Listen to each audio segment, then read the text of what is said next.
took seriously. Like, comment, subscribe. Hey, who this? Paddy who? Brand of Paddy Pimblett. Yeah, I never took him serious either. Name Paddy. Let's get this to 100 likes, y'all. I'm just joking. It's all jokes here. Don't take me serious. I gotta start giving out those before the video start. Don't take me serious, but take me serious. If that makes sense. Don't take me serious, but take me serious. Yeah, because I'm joking, but I'm dead serious. Yeah, I ain't making up takes. But I'm joking, but I don't give a fuck. It's fun, it's exciting.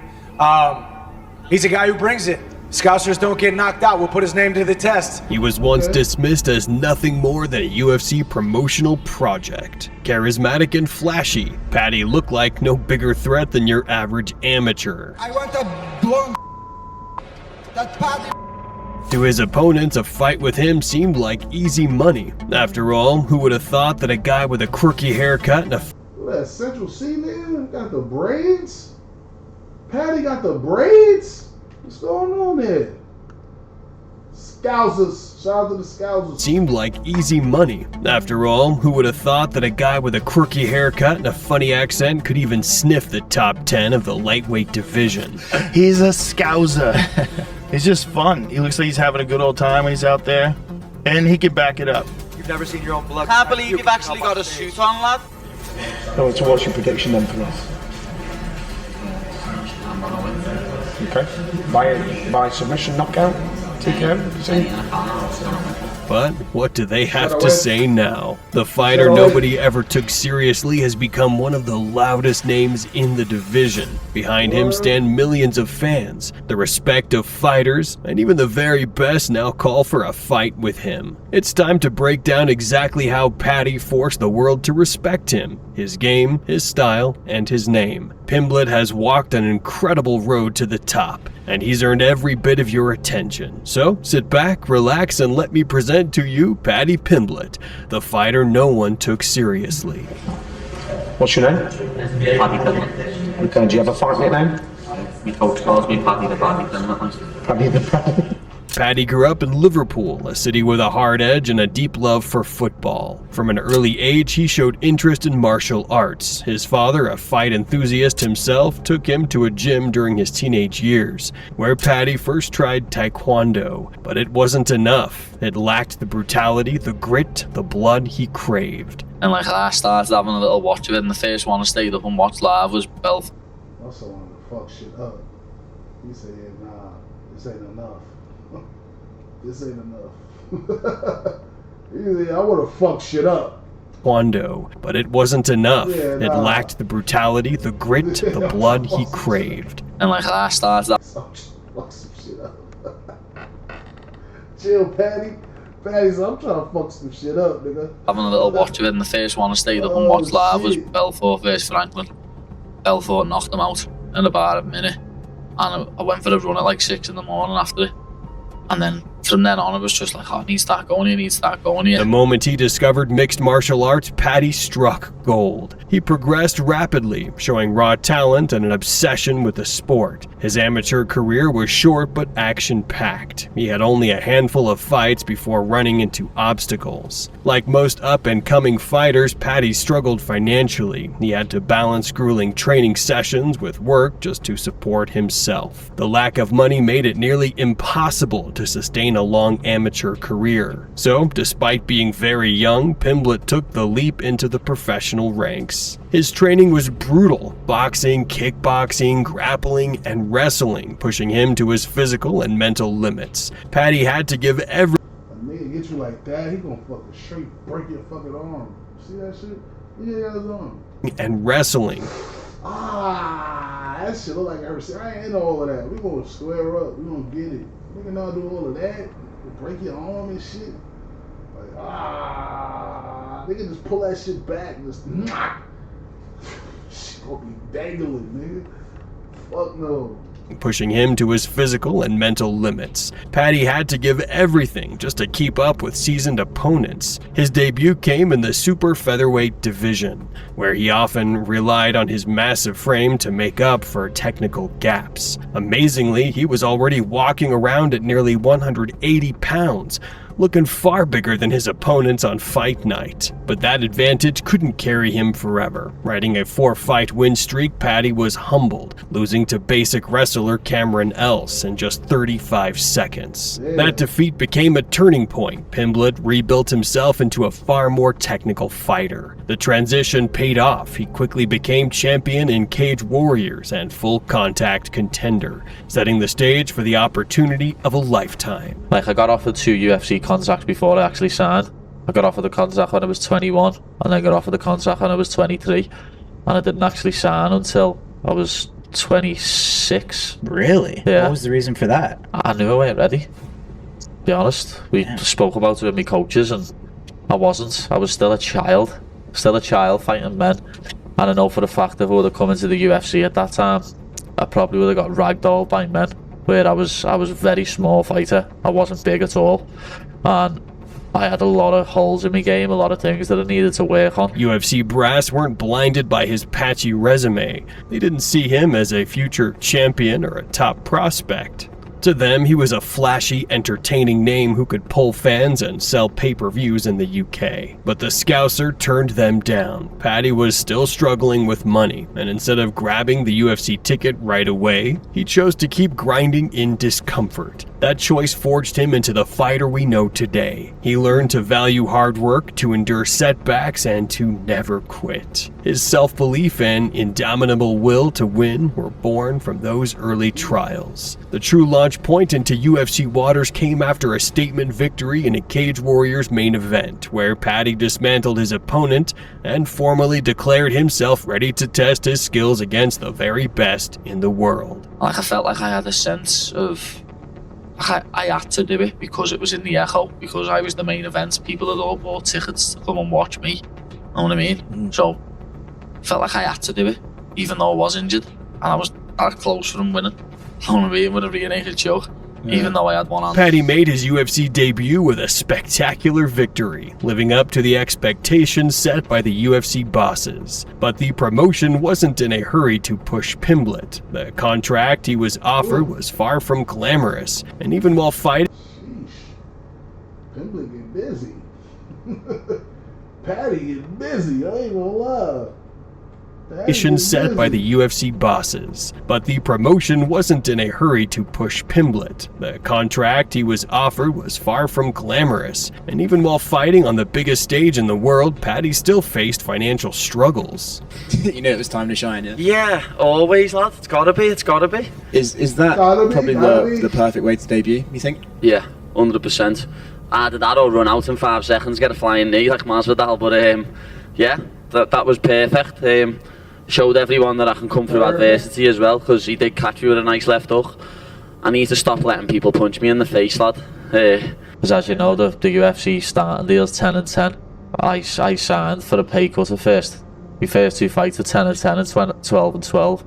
And then obviously after I won my second fight, I got a new deal and it went up. For context, in regional promotions where he headlined, Pimblett would earn upwards of $50,000 just for showing up, plus win bonuses and knockout awards. In the UFC, the numbers didn't look nearly as kind. The Scouser understood the message. The UFC didn't see him as a serious prospect, didn't view him as a championship material. That meant he had to build himself up the hard way, climbing the rankings with wins over big names and earning fan support all on his own. Out here, the energy was unbelievable. This crowd lost their mind.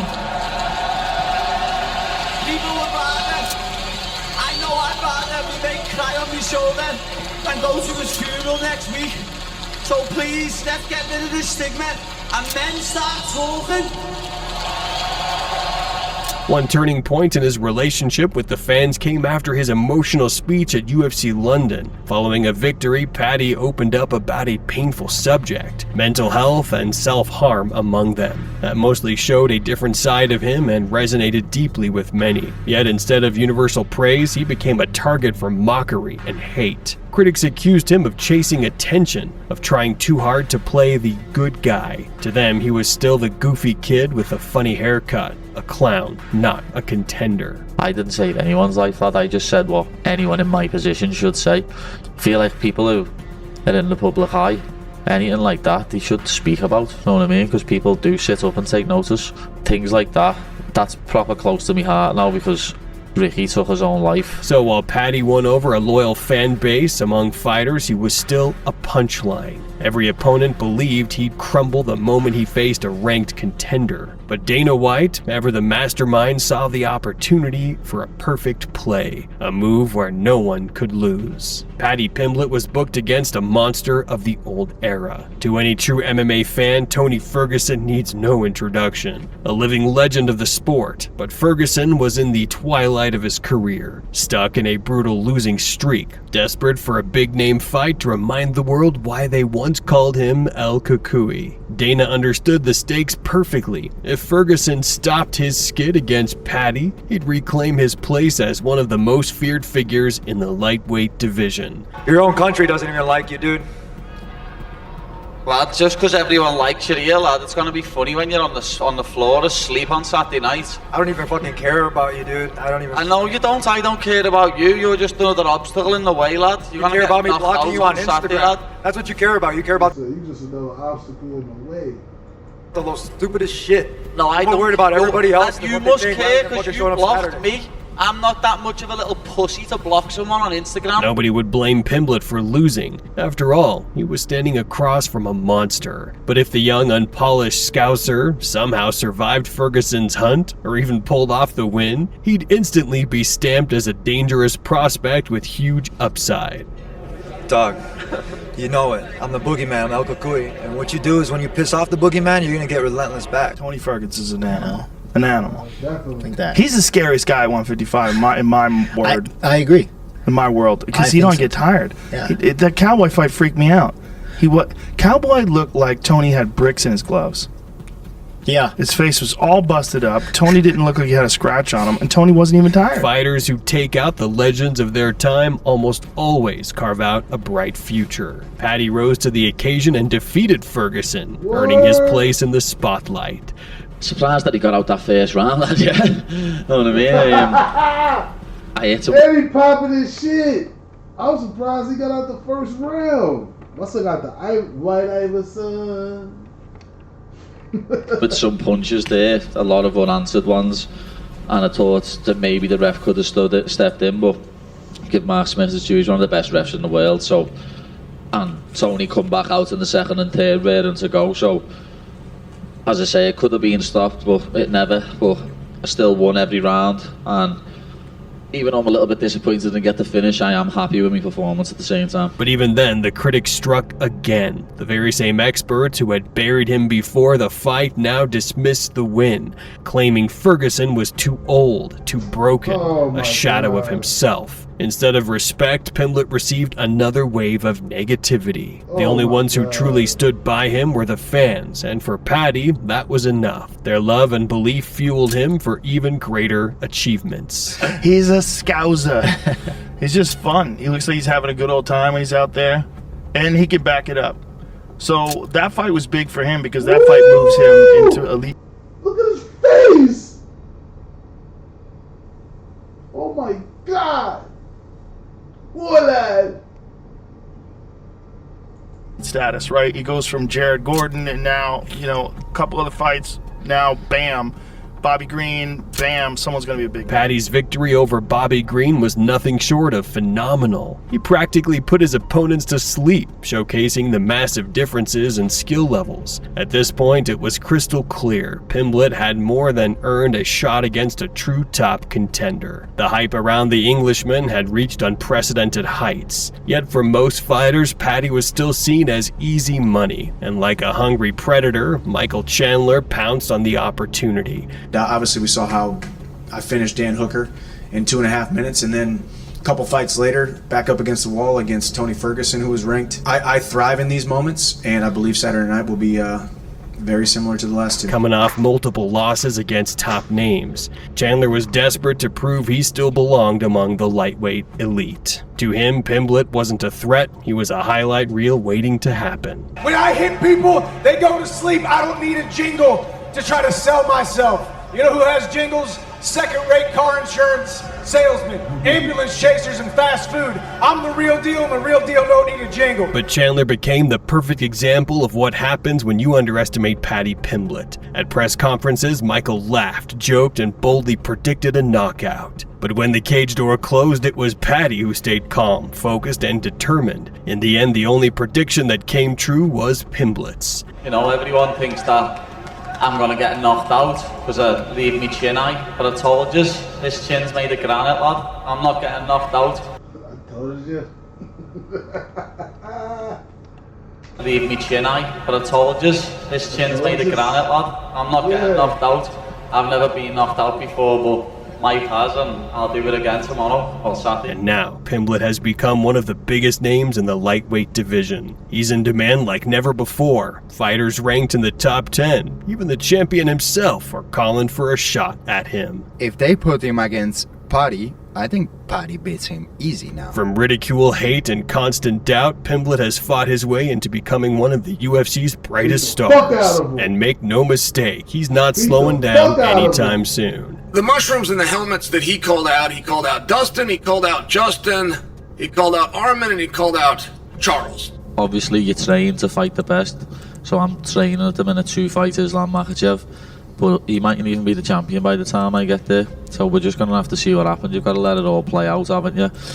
And whoever's in front of me, that's who I fight. Whoever the UFC send me a contract with their name on, that's who I fight, and that'll be whoever I fight next. Whoever the UFC send me a contract with their name on, I'll never turn a fight down. So, what do you think? I fuck with him. He just became my favorite UFC fighter. Fuck that, I'm checking for him now. What's next for Paddy Pimblett? Does he have what it takes to conquer the very top? Drop your thoughts in the comments. Thanks for watching, and see you later. Yeah, shout out to Paddy. Shout out to Paddy. I fuck with Paddy.